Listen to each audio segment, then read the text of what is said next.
लगे बहिनी। कोलकाता प्रदेश के सिलीगुड़ी बॉर्डर पे घटनावा घटा लगे बहिनी।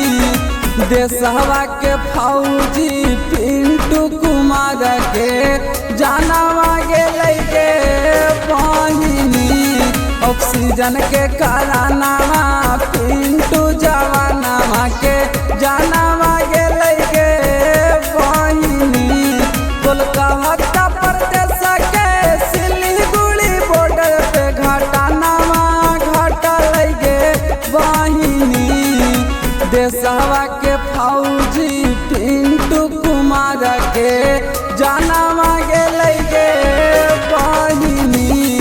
ऑक्सीजन के कारनामा पिंटू जवानामा के जानवा गेलै गे बहिनी। जानवा गेलै गे बहिनी।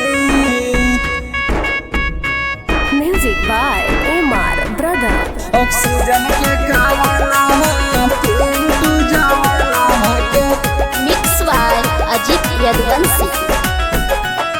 खुद मामा पंचायत के चेरकी थाना के लानावा हालथिन गे बहिनी।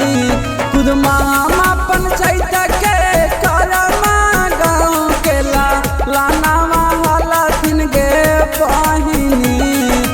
देश के कारनामा सीमावा पर लाल के जानवा गेलै गे बहिनी। देशवा के फौजी पिंटू कुमार के जानवा गेलै गे बहिनी। जानवा गेलै गे बहिनी। Music by Umar Brothers.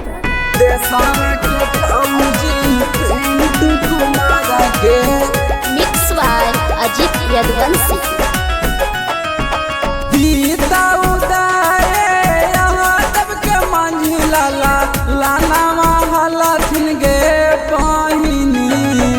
Geeta उदारे यहाँ सबके पिंटू लानावा हालथिन गे बहिनी।